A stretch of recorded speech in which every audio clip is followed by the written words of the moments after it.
नमस्कार विद्यार्थी मित्रांनो, मी गौरव जयस्वाल ॲम्बिशन अकॅडमी संचालक पुसद तर्फे तुमचं या ऑनलाईन यूट्यूब चॅनलवर सहर्ष असं स्वागत करत आहे।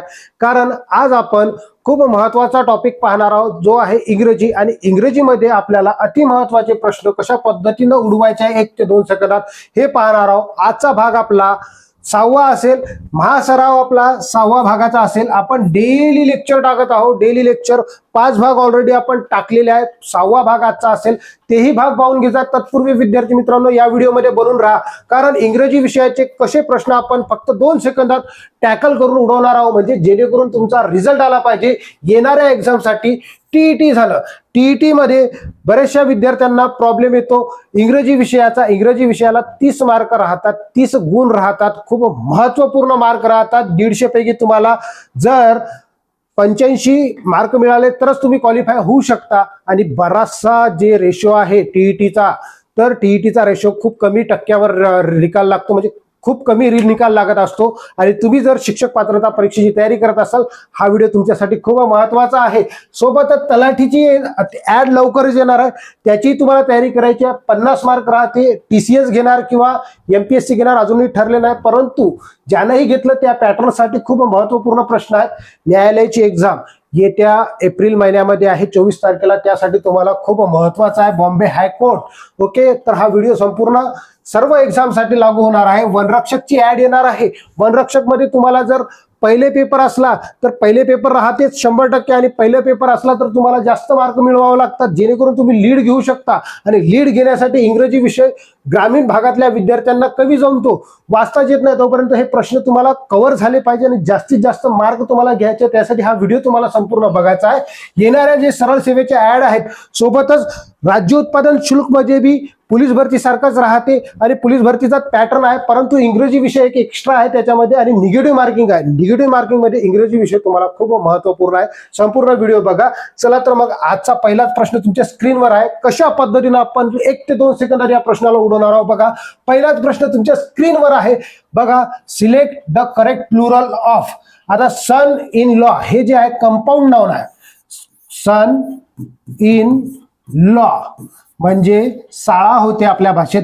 आता याचं आपल्याला अनेक वचन करायचं। अनेक वचन करत असताना ग्रामीण भागातील विद्यार्थी काय करतात, आता असं नाही की ग्रामीण भागातील विद्यार्थी याच्यामध्ये, कारण मी ग्रामीण भागातलाच आहे आणि ग्रामीण भागातले विद्यार्थी बी टॉप करू शकतात, फक्त त्यांना कळायला पाहिजे की काय करायचं आहे। आज मी ग्रामीण भागातला, मी तुम्हाला सहज शिकू शकतो कशा पद्धतीने इंग्रजी टॅकल करायची आहे। इथं डबल एस लागतच नाही आहे, कारण मूळ शब्दाला आपण इथं यस लावणार। हे कंपाऊंड नाउन आहे, कंपाऊंड नाउनचा मूळ शब्द राहते सन, आणि याला आपण यस लावणार। चेक करायचं कुठं सनला यस लागलेला आहे। एका सेकंदात आपण या प्रश्नाला उडू शकतो। ऑप्शन क्रमांक डी आपल्या प्रश्नाचं उत्तर आहे, जसं की brothers in law, sisters in law. Okay, आता मदर्स इन लॉ, काही जणाला 2 आई असतील, आहे की नाही, सासू 2 असतील, मग एक घरची एक बाहेरची, मदर्स इन लॉ, आहे की नाही, अनेक वचन होऊ शकते। एक सांगा लागलो मी तुम्हाला, मदर्स इन लॉ अनेक वचन मध्ये। ओके, आता हे तर झालं काय, अनेक वचन, कंपाऊंड नाउनचं अनेक वचन आपण एका सेकंदात ओळखलं। परंतु जर तुम्हाला असं आलं की आपल्याला पोजेशन दाखवायचं आहे, पोजेशन म्हणजे एखाद्या गोष्टीवर आपला मालकी हक्क असणे, मग मालकी हक्क कसा दाखवसाल, या नावाचा मालकी हक्क म्हणजे एक्स्ट्राची माहिती मी तुम्हाला द्यायला लागलो, म्हणजे तुम्ही एक पाऊल समोर असले पाहिजे इतरांपेक्षा। मग काय करायचं आहे बघा, जर तुम्हाला दाखवायचं आहे की आपल्याला एखादी कार आपल्या ब्रदर इन लॉची असेल किंवा मग सिस्टर इन लॉ किंवा सन इन लॉची असेल, तर बघा, this car is my son in law. आता इथं आपल्याला अपॉस्ट्रॉफ देऊन यस लावायचा, अपॉस्ट्रॉफ देऊन यस लावायचा, म्हणजे कुठं लावणार, this car is my son in law's, किंवा मग this is my son in law's car, अशा पद्धतीने बी होऊ शकते। ओके, आता बघा इथं आपल्याला अपॉस्ट्रॉफ देऊन यस लावायचा, तर इथं लावणार की इथं लावणार, तुम्हाला पेपर मध्ये देतात। आता 2 प्रकारचे ऑप्शन देतात, समजा सन इन लॉ, ओके, आणि एक अपॉस्ट्रॉफ देऊन इथं देतात। तर यामध्ये कोणत्या प्रश्नाचं उत्तर बरोबर असेल, तर पहिल्या, कारण आपण अपॉस्ट्रॉफ देऊन यस दाखवणार असो, म्हणजे एखादा मालकी हक्क दाखवणार, तर इथं यस लागणार, आणि अनेक वचन दाखवताना मूळ शब्दाला यस लागणार, एवढं लक्षात ठेवा. सहज तुमचा मार्क क्लिअर होऊन जाते. पहिला प्रश्न आपण इथं टॅगल केलेला आहे. दुसरा प्रश्न तुमच्या स्क्रीनवर आहे बघा. काय म्हटलेलं आहे, चूज द करेक्ट सेंटेन्स. बऱ्याचशा विद्यार्थ्यांना करेक्ट सेंटेन्स कशा पद्धतीने ओळखायचा याच्यामध्ये खूप कन्फ्युजन असते, परंतु मी तुमचं कन्फ्युजन एका सेकंदात उडवू शकतो. मग बघा काय म्हटलेलं आहे, हे वाक्य बघा. I do not like this kind of game. Okay, games. आता इथं लक्षात घ्या, काइंड हे नाव दिलेलं आहे. काइंड हे नाव दिलेलं आहे. काइंड हे नाव जे आहे दयाळू, याला म्हणतो आपण कसा, तर दयाळू. आणि दयाळू म्हटलं किंवा मग एखादा प्रकार म्हटलं, हे काय झालं तर हे झालं प्रकार असेल. याचे दोन अर्थ निघतात, एक दयाळू, एक आहे प्रकार. ओके, प्रकार आणि दयाळू. ओके, याचे दोन अर्थ निघतात. आपण इथं प्रकाराच्या हिशोबाने हे अर्थ घ्यायला लागलो. दिस काइंड ऑफ गेम, या प्रकारचा गेम. ओके, या प्रकारचा खेळ, अशा पद्धतीने हे अर्थ निघते. आणि प्रकार जे आहे एकवचनीच असते. लक्षात घ्या, हे नाव जे आहे, हे जे आहे हे एकवचनीच असणार आहे नाव. ओके, हे एकवचनी नाव असणार तर यस तर लागणार नाही काइंड्सला. मग इथं यस लागला, हे प्रश्नाचं उत्तर नाही. इथं लागला, इथं बघा, I do not like this kind of game. आता धिस काइंड ऑफ गेम, इथं बी यस नाही लागला. आता लक्षात घ्या, दीज म्हणजे हे अनेक वचन झालं. दीज म्हणजे काय झालं, अनेक वचन. अनेक वचन तर हे नाव नसतेच, हे नाव नसते, म्हणून हे चुकलेलं आहे. आता याच्यामध्ये बघा, this kind of game. This kind of, this हा एकवचनी गेम आहे, एकवचनी नाव आहे आणि एकवचनी असेल, इथं काइंड दिलेला असेल तर इथं आपण काय करणार, ऑप्शन क्रमांक बी आपल्या प्रश्नाचं उत्तर निवडणार. I do not like this kind of game. अशा पद्धतीनं आपण या प्रश्नाचं सहज उत्तर उडवू शकतो. बघा, त्याच्यानंतर प्रश्न क्रमांक तिसरा, विद्यार्थी मित्रांनो, जर तुम्ही चॅनलवर नवीन आले असाल तर लवकरात लवकर सबस्क्राईब करून घ्या. विद्यार्थी मित्रांनो, 1 ते 2 सेकंदात जर तुम्हाला प्रश्न उडवायचे असतील, वाटत असेल की यावर्षी रिझल्ट तुमचा असला पाहिजे, तर लवकरात लवकर लिंक शेअर करून चॅनलला सबस्क्राईब करा आणि कमेंट बॉक्समध्ये टाका की तुम्हाला इंग्रजी कशी वाटत आहे, अवघड वाटत आहे की सोपी वाटत आहे.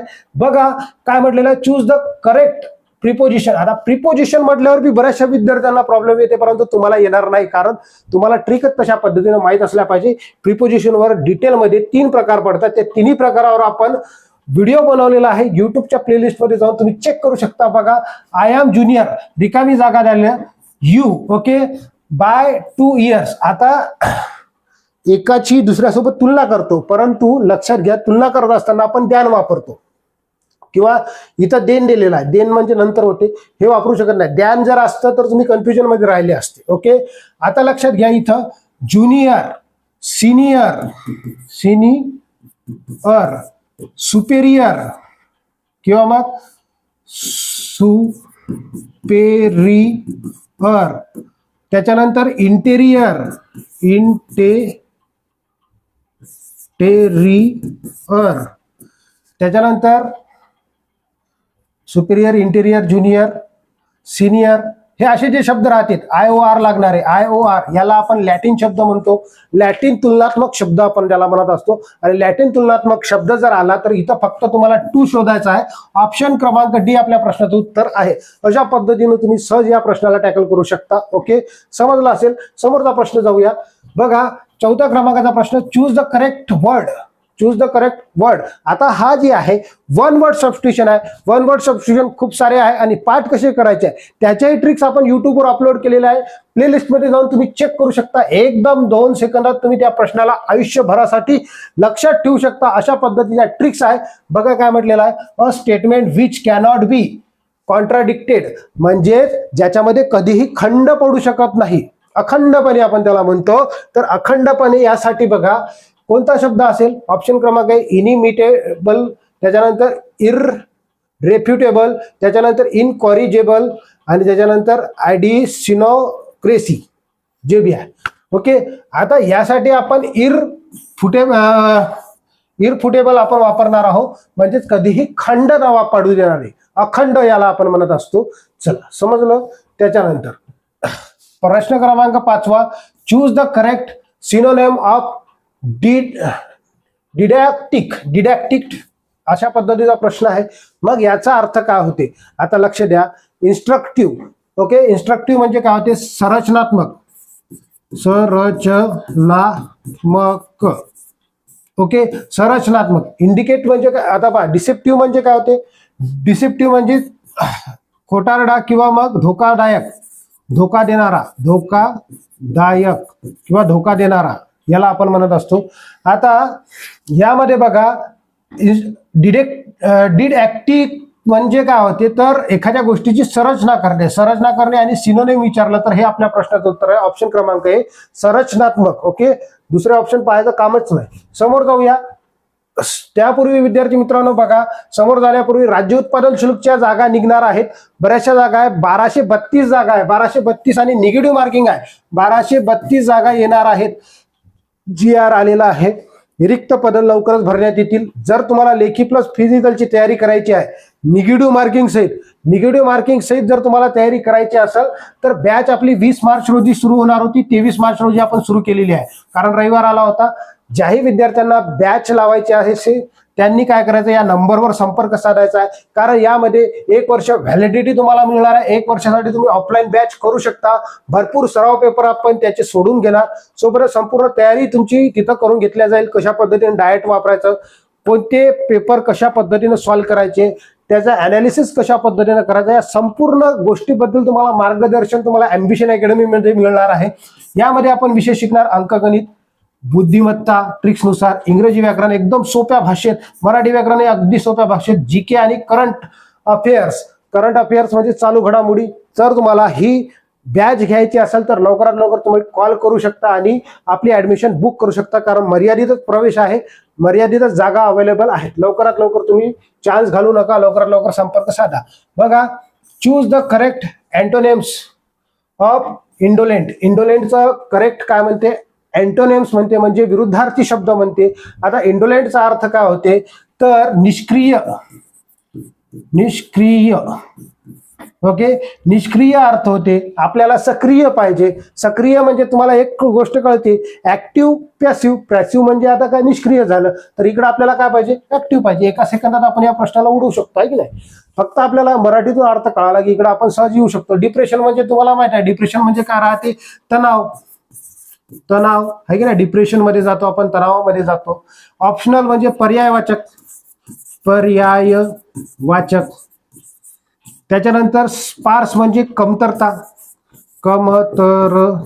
त्याला स्कॅन्टी म्हणत असतो आपण, कमतरता, स्पार्स. ओके, समजलं. या प्रश्नाचं उत्तर कोणतं आहे मग, तर या प्रश्नाचं उत्तर ऑप्शन क्रमांक C. ओके, चला समोर जाऊया विद्यार्थी मित्रांनो. 7वा प्रश्न तुमच्या स्क्रीनवर आहे बघा. Choose the correct phrase. Correct phrase आपल्याला ओळखायचे आहे. विथ दिस विक्ट्री इंडिया रिकामी जागा a new era in the history of badminton. आता हे जे आहे हे आहे फिक्स प्रिपोजिशन किंवा त्याला आपण म्हणत असतो फ्रेझल वर्ब. याला आपण काय म्हणत असतो, फ्रेझल वर्ब. आता एक काय म्हटलेलं आहे, धिस विक्ट्री. ही विक्ट्री एक आपल्याला नवीन कशामध्ये, नवीन घटकाकडे नेणार आहे, नवीन एरियामध्ये नेणार आहे. म्हणजे नवीन त्याला आपण एरा म्हणजे काय म्हणत असतो, कालखंडात नेणार आहे. मग आपल्याला याच्यासोबत इंटर टू वापरतो की इंटर इंटू. आता इंटर इंटू कधी वापरतो आपण, ज्यावेळेस फिजिकली अंदर जातो. फिजिकली ज्यावेळेस आपण अंदर जातो म्हणजे student entered into the class. आता फिजिकली जात आहे बघा, केअरफुली मी लक्षात घ्या मी काय सांगायला लागलो. जर व्यक्ती फिजिकली एंट्री करत असेल तर एंटर सोबत इंटू वापरतो. परंतु आपण एका कालखंडातून दुसऱ्या कालखंडात चाललो, एका सॉफ्टवेअर मधून दुसऱ्या सॉफ्टवेअरमध्ये जातो, एका ऍप्लिकेशन मधून दुसऱ्या ऍप्लिकेशन मध्ये जातो. फिजिकली जातो का, नाही, फिजिकली जात नाही. ज्यावेळेस मेंटली जातो त्यावेळेस आपण इंटर सोबत अपॉन वापरतो. या प्रश्नाचं उत्तर काय आहे, इंटर अपॉन. ओके, आणि फिजिकली ज्यावेळेस बी जाईल स्टुडंट एंटर सोबत कधीच इंटू वापरत नाही, हे लक्षात ठेवा. परंतु कधी वापरतो, ज्यावेळेस आपण फिजिकली एंटर करतो त्यावेळेसच वापरतो. याचे नियम तुम्हाला कळाले पाहिजेत. सहज तुम्ही या प्रश्नाला सोडू शकता. समोरचा प्रश्न बघा काय आहे, choose the correct article. Correct article तुम्हाला चूज करायचा. He is honest man. लक्षात घ्या, तुम्हाला सहज याला प्रश्नाला हे सोपाच प्रश्न आहे. नाऊन आहे, नामाच्या पहिले येणारा शब्द नेहमी काय राहतो, ऍडजेक्टिव्ह राहतो. ऍडजेक्टिव्हच्या पहिले कोणता शब्द येतो तो आर्टिकल असू शकतो. आर्टिकल जर असेल विद्यार्थी मित्रांनो, ऑनेस्ट आपण कसं म्हणतो, हॉनेस्ट नाही म्हणत, ऑनेस्ट म्हणतो. ऑनेस्ट अ पासून उच्चार होत असेल तर आपण इथं ॲन वापरणार एकवचनी नामासाठी. इथं एकवचनीच नाम आहे, मॅन हा एकवचनी नाम आहे. इथं आपण सरळ ॲन वापरणार, सहज वापरणार ॲन. ओके, ऑप्शन क्रमांक बी हे आपल्या प्रश्नाचं उत्तर आहे. त्यानंतर प्रश्न क्रमांक 9. तुम्ही या प्रश्नाचं उत्तर कमेंट बॉक्समध्ये टाकू शकता. Identify the correct tense. Correct tense आपल्याला ओळखायचा आहे. She has been working since morning. आता सिन्स मी तुम्हाला सांगितलेला याच्या पहिल्या लेक्चरमध्ये, बऱ्याचशा लेक्चरमध्ये हा जे सिन्स आणि फॉरचा फॉर्म्युला आहे हे बऱ्याचशा विद्यार्थ्यांना कळायला पाहिजे. हे जे आहे प्रिपोजिशनच आहे, पण आपल्याला टेन्समध्ये खूप कामी आहेत. Present perfect continuous tense, future perfect continuous tense आणि पास्ट परफेक्ट कंटिन्युअस टेन्स, यामध्ये सिन्स आणि फॉरचा खूप महत्वाचा इम्पॅक्ट रोल आहे. म्हणून याच्यावर जास्त प्रश्न येतात, हे तुम्हाला कळायला पाहिजे. ज्यावेळेस बी अनकॅल्क्युलेटेड टाइम असेल त्यावेळेस आपण इथं सिन्स वापरणार, आणि ज्यावेळेस जर मी असं म्हटलं 10 इयर्स, 10 इयर, तर इथं मी वापरणार फॉर 10 इयर्स. मी कॅल्क्युलेटेड केलेला टाइम आहे 10 इयर्स. Okay, 10 years. आता हे झालं मी तुम्हाला प्रिपोजिशन बद्दल सांगितलं, परंतु इथं आपल्याला काय चेक करायचं आहे, इथं चेक करायचं आहे टेन्स कोणता आहे. मग शी हॅज बीन आयएनजी असेल, हॅज बीन आयएनजी असेल, हॅव बीन आयएनजी असेल, तर ते प्रेझेंट परफेक्ट कंटिन्युअस टेन्स असते. कोणतं असते? Present perfect continuous tense. म्हणजे ऑप्शन क्रमांक सी आपल्या प्रश्नाचं उत्तर आहे, प्रेझेंट परफेक्ट कंटिन्युअस टेन्स. आता याच्यामध्ये पास्ट परफेक्ट कंटिन्युअस टेन्स दिलेला आहे, तर पास्ट परफेक्ट मध्ये काय येईल? Had been I N G, had been VING. Okay, हे झालं हॅड बीन आयएनजी कशाचं? तर पास्ट परफेक्टचं. पास्ट परफेक्ट प्रेझेंट परफेक्ट मध्ये येते. प्रेझेंट मध्ये काय येणार? तर विद्यार्थी मित्रांनो लक्षात घ्या, हॅव किंवा हॅज, त्याच्यानंतर बीन, त्याच्यानंतर ING, verb plus ING, VING त्याला आपण म्हणतो, वर्ब VING असं लक्षात ठेवा. आणि विल बी ING आहे की नाही, अशा पद्धतीने जे फ्युचर मध्ये येईल हे सहज आपण या प्रश्नाला उडू शकतो. समोरचा प्रश्न बघा काय म्हटलेला आहे 10व्या क्रमांकाचा, select the correct plural verb of leaf. आता अनेक वचन आपल्याला ओळखायचं आहे, एक वचन अनेक वचन शब्दावर खूप प्रश्न येते. लीफला काय म्हणत असतो आपण?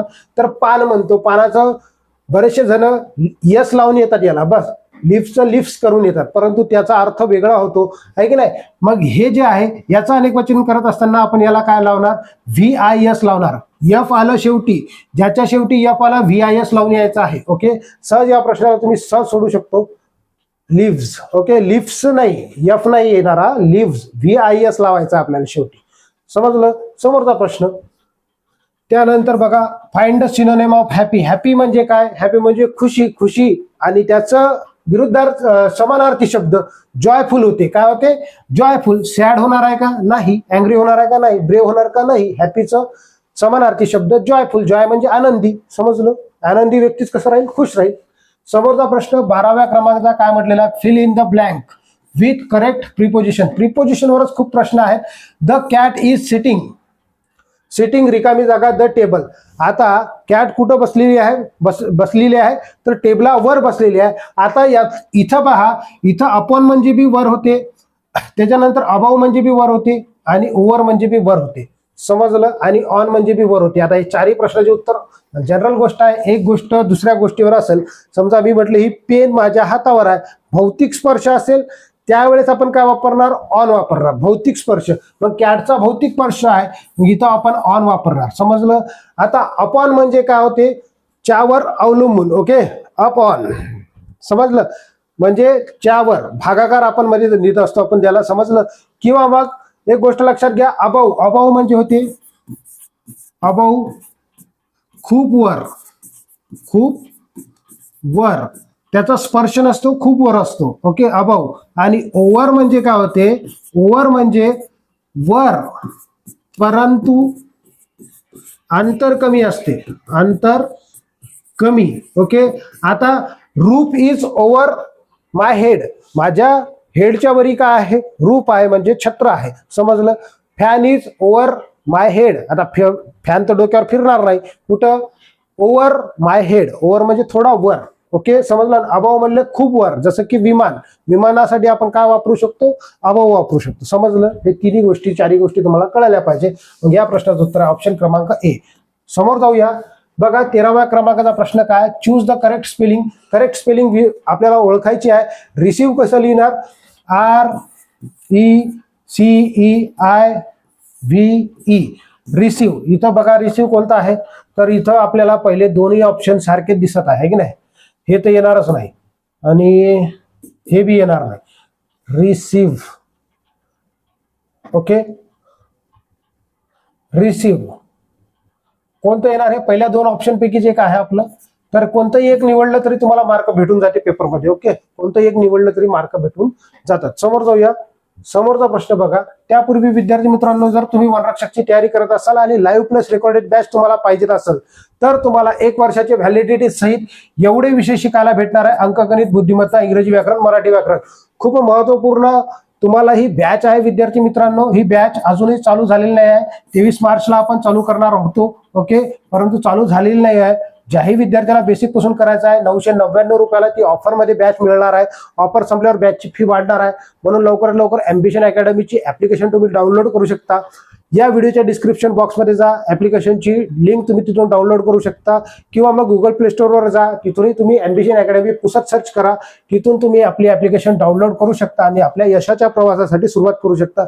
ऍप्लिकेशन डाउनलोड करा, रजिस्ट्रेशन करा, जी बॅच पाहिजे त्या बॅचवर जा, पे नाव वर क्लिक करा. तुम्हाला एक लिंक येईल, तिथून जाऊन तुम्ही पेमेंट करायची आहे. कोणतीही अडचण आल्यास तुमच्या स्क्रीनवर जो नंबर चालू आहे त्याच्यावर तुम्ही कॉन्टॅक्ट करू शकता डायरेक्ट थेट माझ्याशी. 14वा प्रश्न बघा. आयडेंटिफाय द अपोजिट नेम म्हणजे अँटोनिम्स म्हटलं. फास्टचं अँटोनिम्स म्हणजे विरुद्धार्थी. फास्ट म्हणजे काय ते, तर एकदम जलद. तर तुम्हाला तर जनरल गोष्ट आहे, फास्टचं उलट काय होणार? स्लो येणार. एखाद्या वेळेस असे सोपेही प्रश्न येतील, सहज येते. मग आजच्या व्हिडिओमधील शेवटचा प्रश्न पाहूया. 15व्या क्रमांकाचा बघा. Choose the correct auxiliary verb.